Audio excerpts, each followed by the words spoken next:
Bueno, nuestra siguiente ponente es Patricia Rodríguez.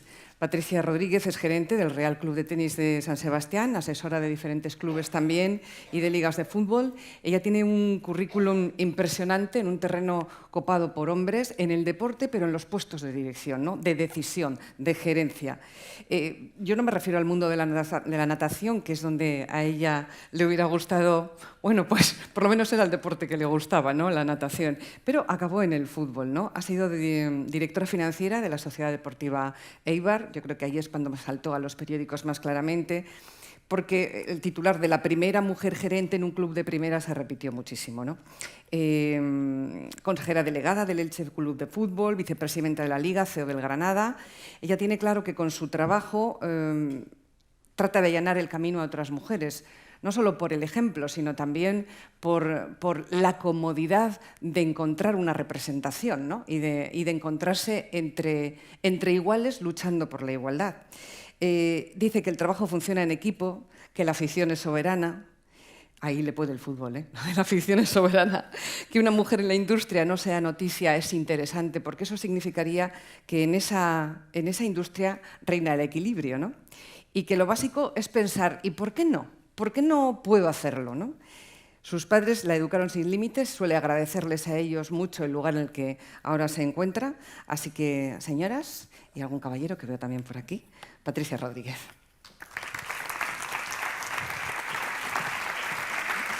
Adelante.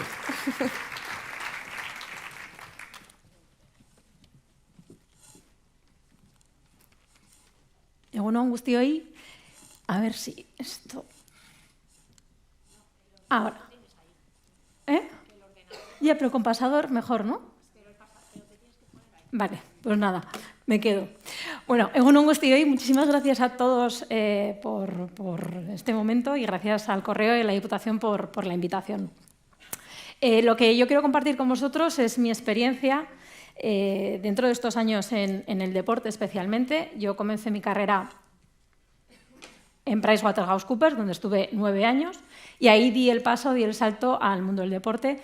Y bueno, lo que quiero es eso, compartir estos 9 años en el mundo del deporte, ya son 10, donde creo que todo lo expuesto, tanto por Teresa como ahora por Paloma, creo que lo he vivido, vamos, todas esas situaciones, creo que me he ido acordando cada una de ellas, de cómo las he ido viviendo en cada etapa y en cada momento en los diferentes clubes. Bueno, pues 2014, el Eibar sube a Primera División y yo estaba en la oficina de Madrid en Price tan contenta y tan tranquila, y entonces de repente sale una oferta publicada en Infojobs para la dirección financiera del Eibar. Un amigo mío de San Sebastián me la envía, yo aplico y os cuento por qué aplico. Porque era fútbol, yo venía de una multinacional, era mujer y pensaba, no me van a coger ni de broma. Ese era ya mi primer pensamiento. Y como decía antes en la presentación, no he tenido esa mente limitante por la educación que me han dado, todo lo contrario.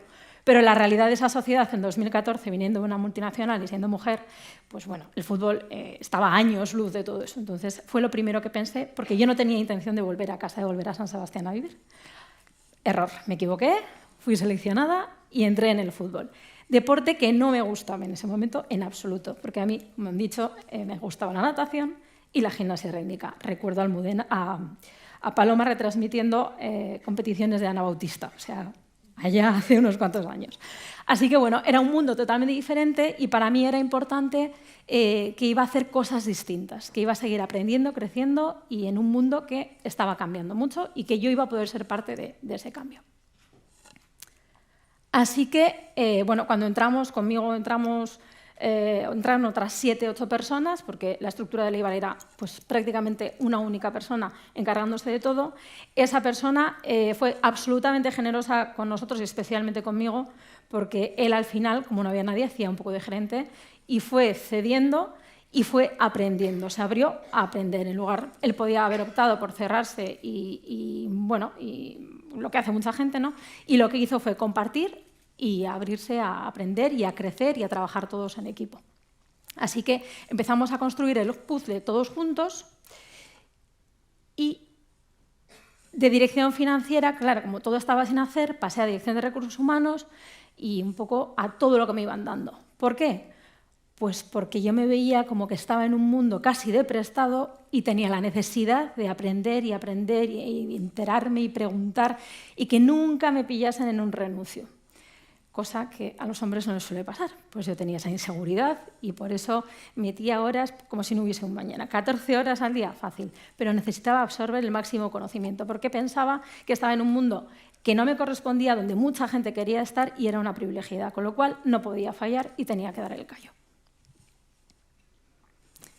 Así que mi dirección financiera, más recursos humanos, más se convirtió en un cajón desastre y, pues bueno, cometía un error que sigo trabajando en ello porque no lo llevo nada bien, que es no decir que no. Y a todo decía, ¿puedes esto? Sí, sí, esto también, sí, sí, sí, sí, sí, sí, y todo podía y todo caía. Bueno, creo que a algunas también esto sonará. Y esto sigo trabajando en ello, porque me cuesta el decir que no me cuesta. Y bueno, pues es otro de los clásicos en los que solemos caer. ¿A qué me identificáis?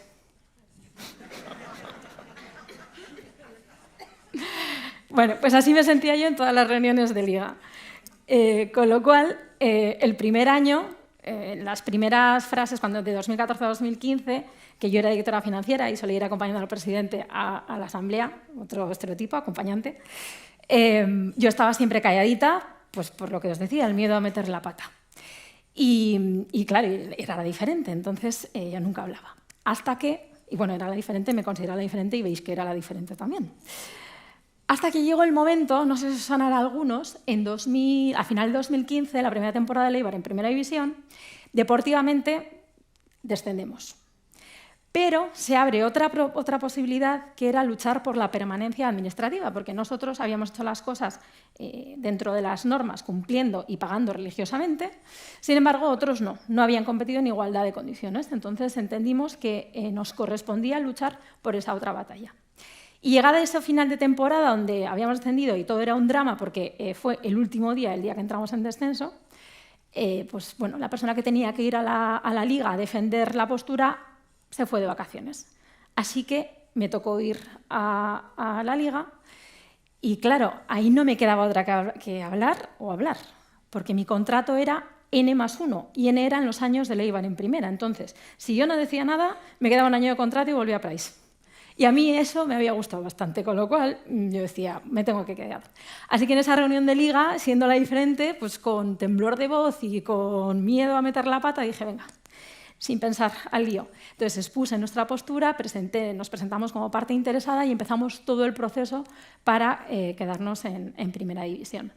Además, algunas personas del Consejo mandaron mensajes muy escuetos, como somos en la tierra, pero muy claros, ánimo chavala, y frases cortitas, pero que me dieron ese empujón para decir, venga, al lío. Y finalmente empezamos todo ese proceso. Fue un verano intenso donde además tuve la oportunidad de aprender un montón de cosas nuevas y de vivir un proceso que bueno, pues la gente no había vivido porque era una situación excepcional. Y finalmente nos quedamos en Primera División. Y a partir de ese año y ese año de transición, el Consejo de Administración cambió la forma en la que nos ordenábamos y la presidencia ejecutiva pasó a ser una presidencia institucional y crearon la figura de dirección general. Así que confiaron en mí y me ofrecieron la dirección general. La alegría me duró un minuto. Al minuto 2 pensé, vamos a descender, lo voy a hacer fatal y todo lo que hemos conseguido ya lo vamos a perder. Otro clásico. Así que entendí que como eso no podía suceder, yo no me lo podía permitir y tenía que aprovechar y disfrutar esa experiencia, tenía que trabajarlo.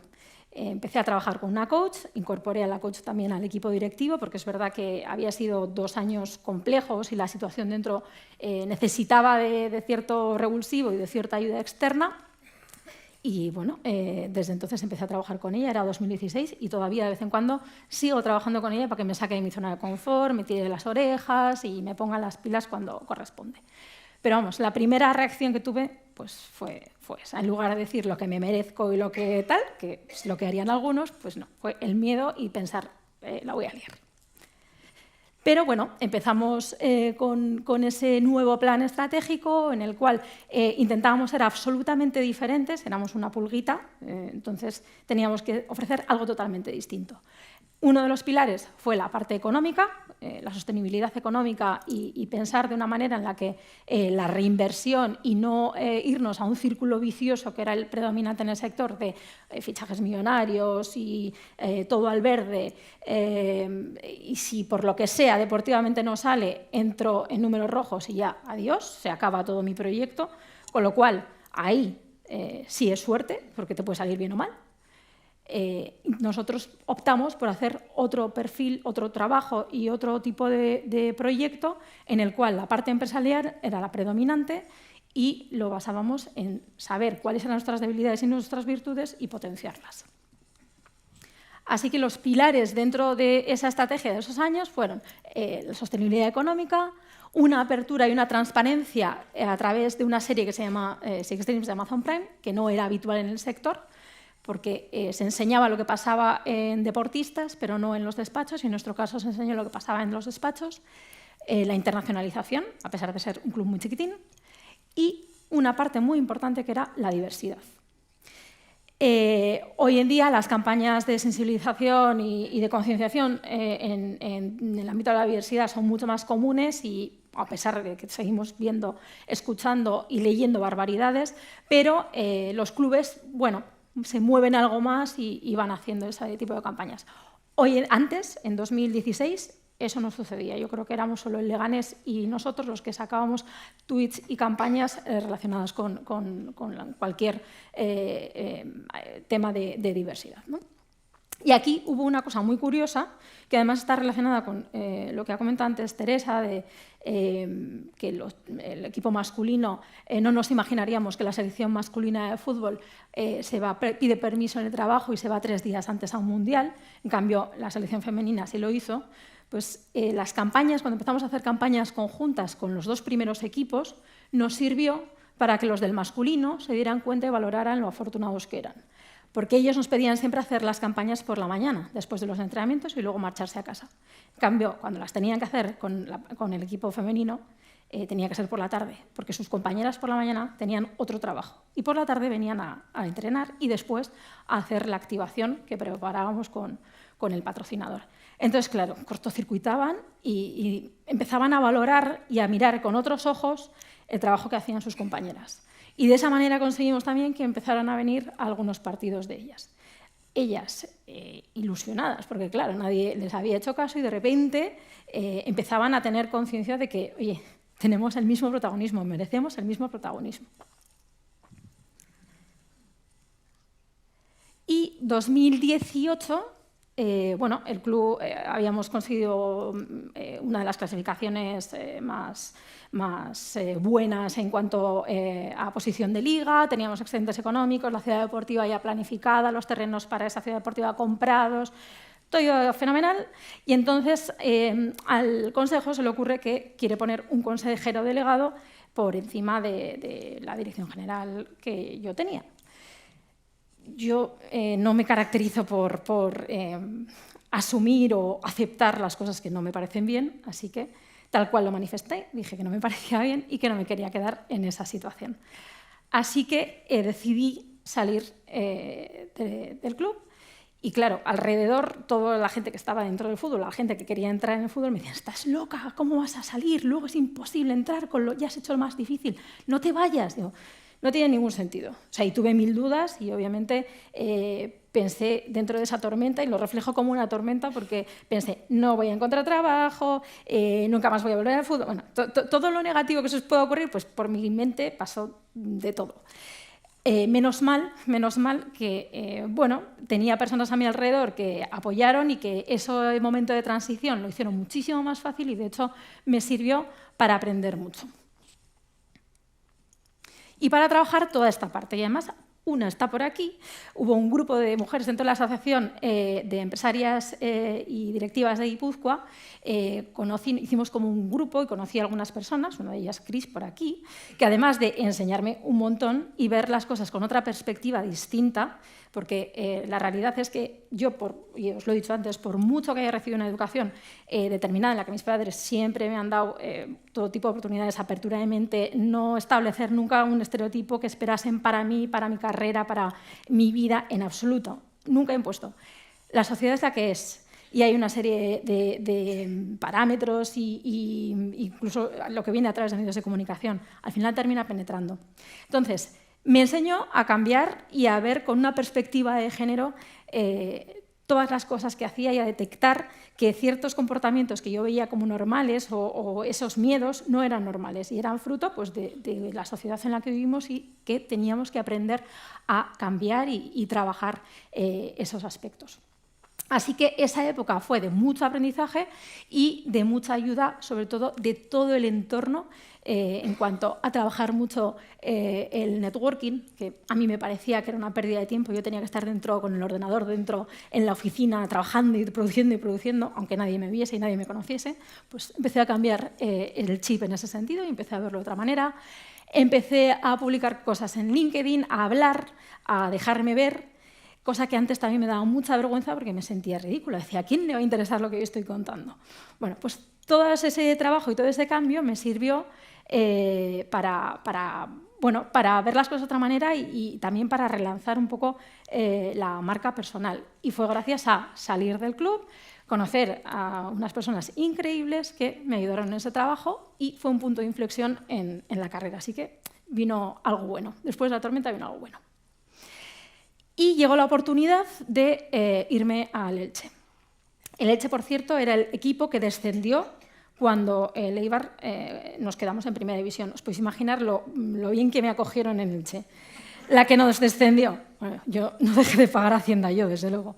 Pero vamos, ese fue el recibimiento, la que nos descendió. Bueno, ¿por qué me fui? Era un reto, casi una locura, pero me permitía ver dos situaciones completamente distintas. En el Eibar, un equipo muy chiquitín, de hecho, la población más pequeña de primera división, con excedentes de tesorería importantes, un campo municipal, una industria mucho más basada en una economía más basada en industria y, en cambio, un accionariado totalmente heterogéneo, más de 10.000 accionistas en 69 países. Elche, completamente lo contrario. Estaban en concurso de acreedores, acababan de subir de segunda B a segunda, un accionista único con muchos problemas además, en segunda división y bueno, sin un duro. ¿Y por qué? ¿Cuál fue uno de los factores también que me ayudó, que me empujó a tomar esa decisión? Bueno, pues primero el ver otra realidad, el aprender otra realidad más. Y segundo, que siempre me decían que claro, que en el Eibar me había ido muy bien porque todo era muy fácil porque tenía dinero. Eso compañeros míos de otros clubes. Y dije, bueno, pues vamos a hacerlo sin dinero, a ver qué pasa. Bueno. Pues obviamente estábamos muertos prácticamente, quinto presupuesto más bajo de segunda, los 4 últimos presupuestos eran los recién ascendidos, o sea, en fin, nada. Y encima cuando llego había un montón de contratos firmados que no entraban en el límite salarial, que ahora estos días hemos hablado bastante de ese límite. Con lo cual, pretendían que, pues que yo al final tenía una imagen de seriedad y de hacer bien las cosas, pero no pensaban que lo aplicaba. Y pensaban que iba a quedar sobre la foto y iba a quedar todo muy bien. Entonces, viendo eso, dije, bueno, vamos a anticiparnos, que ya me veía lo que venía, porque el dinero no llegaba por ningún sitio. Así que, bueno, fui subiendo todos los contratos a la liga, fui avisando, y para cuando querían hacer algo repetido que habían hecho antes y que no debían hacer, era demasiado tarde. Pues sí, habían contratado lo que habían contratado, no solo una imagen. Así que me sorprendieron con la vuelta vino con que no había dinero, obvio, ya se había aflorado todo lo que teníamos que afrontar, y entonces, pues a venderlo. Así que de firmar un contrato a 4 años en junio de 2019 a estar en agosto de 2019 buscando un comprador para el club. Así que el panorama totalmente distinto a lo esperado, con la situación dentro que os podéis imaginar. Bueno, después fue algo positivo porque, oye, yo en Price había vivido due diligence desde la parte de quien ejecuta o quien diseña esa due diligence, y aquí la viví como una de la parte vendedora. Y eso nunca lo había vivido y fue algo más que aprendí. Desde esa foto, que eso era cuando se ejecutó la venta ya, cuando se firmó, que fue diciembre de 2019, a esta foto, que esto es agosto de 2020, pasó el COVID, un ERTE de jugadores que se me pusieron en huelga, solo se pusieron en huelga después con el Rayo Vallecano, no os podéis imaginar algunos de los comentarios de los programas de la noche de la radio, de los deportivos. Ahí fui elegida vicepresidenta de Segunda División y fue el COVID. No sé si os acordaréis la polémica con el Fuenlabrada. El Fuenlabrada no pudo disputar su último partido, con lo cual la plaza para el playoff, para jugar el playoff de ascenso, quedó entre el Fuenlabrada y nosotros. Yo era vicepresidenta de la Liga, entonces la Liga entendía que yo no defendía la postura global como vicepresidenta y el Elche entendía que no defendía al Elche. Nadie estaba contento, con lo cual dije, pues tan mal no lo habré hecho, si nadie está contento. Y bueno, finalmente, tras muchas broncas, y os podéis imaginar las situaciones que se montaron ahí, ascendimos en Girona en agosto de 2020. Y aquí creo que fui superando un poco, porque este es el techo de cristal, el que todos conocemos, el externo, el que viene dado por la sociedad, pero luego este está el interno, que para mí ha sido el más difícil de identificar y de trabajar. Y lo fui venciendo poco a poco. La autoestima, el miedo al fracaso, ya los iba gestionando. La negociación, si no era para mi sueldo, también la gestionaba bien. La de mi sueldo sigo sin hacerlo bien, me voy a buscar nueva gente. El networking también lo había llevado bien y me faltaba el delegar y las prioridades. Eso todavía no lo había conseguido. Así que llegó a Granada y ahí algo bueno tuvo, que es que lo puse en práctica. Oportunidad de Granada. Bueno, os he contado antes la venta del Elche. Esa venta fue a un grupo argentino de agentes de jugadores con los que yo entendía que mi forma de hacer las cosas no iba a pareja, entonces prefería, una vez más, salir, porque no iba a hacer las cosas que ellos esperaban que yo hiciese. Yo tenía un puesto de decisión y era para lo que me habían contratado, no para ejecutar. Para ejecutar, pues quizás otro perfil. Entonces hablamos y cerramos el asunto y yo salí y me fui a Granada. El Granada parecía un caramelo, lo era, pero estaba envenenado. El primer equipo estaba en Europa League, por primera vez en la historia, fenomenal, ya está, no había nada más bueno. Ahí se acababa todo, pero claro, como el primer equipo masculino es el que acapara todo y da igual lo que haya debajo, que todo se tapa, pues es lo que sucedió. Y de esta forma, pues era lo que luego me han dicho y he conocido como un acantilado de cristal, donde sí, me caí, pero vamos, redonda. El filial con pocos jugadores menores de 23, con lo cual no podían subir a primer equipo, un presupuesto enorme para ser un filial de tercera división, el presupuesto deportivo en la primera plantilla muy excedido, con lo cual había que hacer ajustes, había que sacar gente y no se podía contratar, la mala de la película, unos gastos de explotación, ahí todo se subcontrataba, constante aumento de la deuda, una propiedad china absolutamente desconfiada, y múltiples intereses ajenos al club. Así que nada, se dio la tormenta perfecta y en mayo de 2022 descendimos. Y yo salí. Y fue lo mejor que me pudo pasar. Eso sí, este año han ascendido los 3 equipos. El femenino, el masculino y el filial. Debe ser hacer milagros en 9 meses. Así que yo al equipo que tenía, siempre les digo en el chat que conservamos, siempre les digo, esto parte es nuestro. Y ahí, en ese proyecto, me llevo 2 cosas buenas, ese equipo sin ninguna duda, pero que aprendí a delegar y a priorizar, que era lo realmente importante. Y bueno, y ahora, claro, veo muchos, porque en los equipos de fútbol, no sé si es verdad que las direcciones generales no se suelen ver tanto, pero bueno, pues estamos volviendo a los viejos tiempos. Ya no hay ninguna directora general, durante un tiempo hubo 2, 3, ya no hay ninguna, y están volviendo muchos perfiles que hacía 10, 15 años que no estaban, digamos que estaban en la época del fútbol más antiguo. Así que, bueno, pues hablando un poco de esta transformación que tenemos que hacer, me hacía esta reflexión y parte de bueno, una comida que tuvimos hace ya años con un grupo de mujeres y una de ellas me dijo, es la directora general de de cóndor de los calcetines. Me dijo, cuando haya tantas mujeres incompetentes como hombres, entonces realmente habrá igualdad. Y la frase esa de Rousseau se me quedó grabada. Y un poco esto parte de esa frase, ¿no? ¿Por qué tantos incompetentes? Bueno, pues por inconsciencia, seguridad, todas las cosas que os he ido contando, que a mí me pasaban, que yo no tenía esa seguridad, que decía, ay, madre mía, no sé, no voy a poder, demasiada consciencia realmente de la situación a la que te enfrentas. Bueno, pues todo eso generalmente se da mucho en los hombres. Entonces, ¿qué es lo que nos hace falta? Pues un liderazgo de calidad, con mucha más humildad, dejar el ego aparte, competentes y ser íntegros, que eso en el fútbol nos queda mucho por hacer. Y este es el modelo en el que pues yo trato, tanto cuando asesoro como cuando trabajaba en club. Sin ninguna duda, el modelo dominante en los clubes es este, en los clubes y en las instituciones, ya lo hemos visto. Hemos tenido un ejemplo clarísimo. Yo me alegro un montón de que haya pasado lo que ha pasado, porque se ha visto la realidad de lo que hay, de lo que vivimos. Entonces, son estructuras de miedo, con un control absoluto, jerarquizadas, donde nadie dice nada, se evita el conflicto y todo... Amén, Jesús, obediencia absoluta. ¿Eso qué hace? Pues que no crezcamos, no evolucionemos y nos perdamos primero el talento que viene, las ideas que tiene el resto del equipo, el compartir, el ver con más ojos, el aprender de los compañeros, todo eso nos lo estamos perdiendo. Entonces, este es el cambio que creo que hay que hacer.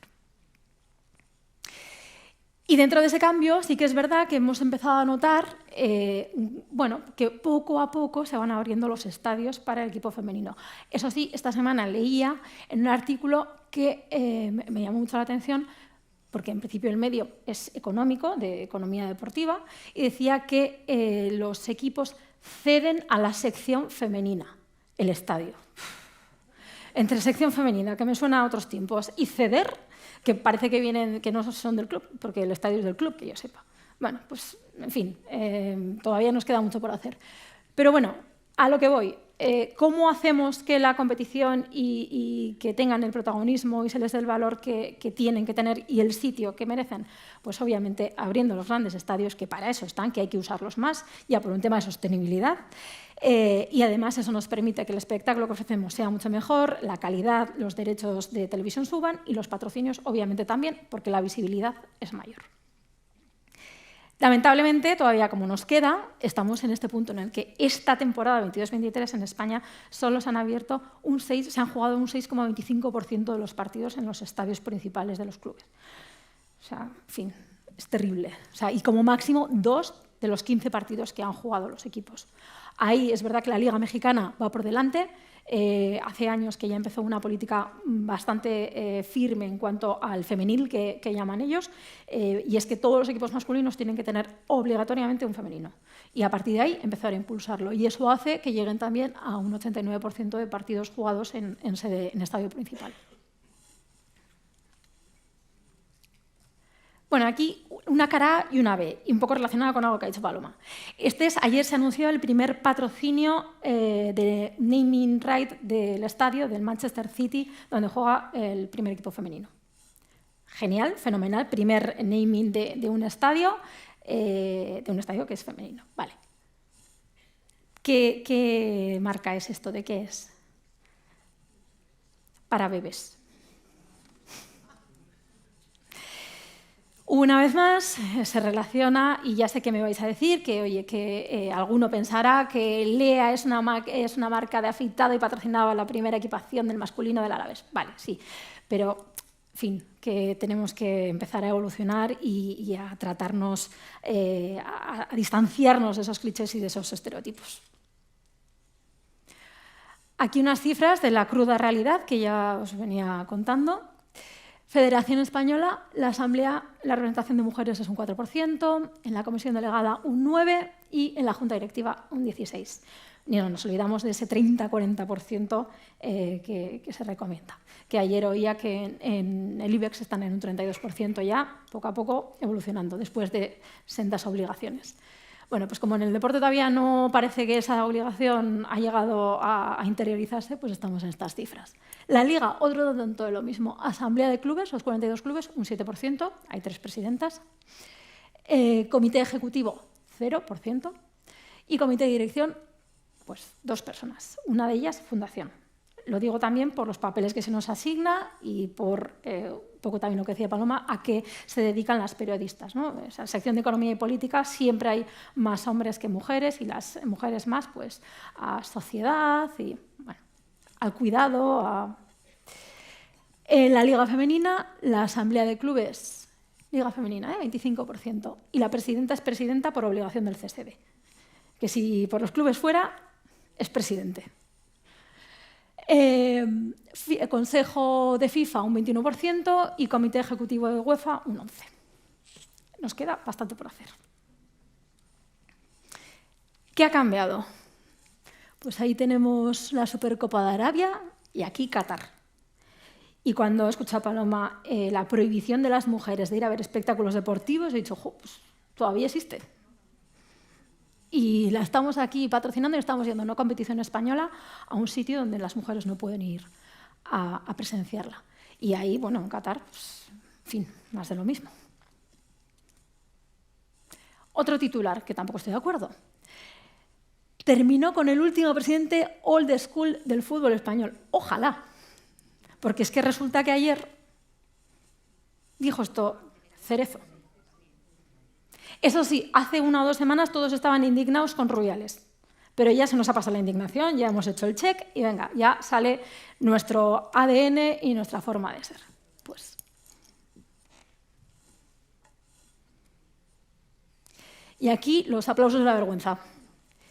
La realidad de lo que se vive en la Federación. Yo me acuerdo que la primera asamblea en la que estuve en la Federación Española era la primera de Rubiales, porque nosotros acabamos de ser elegidos miembros de asamblea, hasta ahora no lo habíamos sido, y era la primera de Rubiales, y las chicas estaban entrenando fuera, yo creo que tenían mundial, no recuerdo bien, y los chicos también estaban por ahí. Pero bueno, el caso es que las chicas acaban de acaban de terminar el entrenamiento, dijo, que pasen las niñas aunque van medio desnudas. Iban en pantalón corto, hacía 42 grados en Las Rozas en julio en Madrid. Pero las niñas y medio desnudas. Bueno, pues esto es la asamblea. Decían de pasar página, pero es que los cambios no son reales. Y para muestra los últimos cambios. Ponemos a una mujer de seleccionadora y ya está. Y como es mujer, pues venga, check. Y metemos a otras 2 mujeres y ya está. Y así que nadie diga nada, que nadie hable y pasamos para adelante y fuera. Pues no sé si lo habéis visto, a ver si lo puedo poner. O igual, no sé si se va a poder. ¿Se oye? No, está silenciado. Es un minutito, ¿eh? No, es el anterior. Está insertado.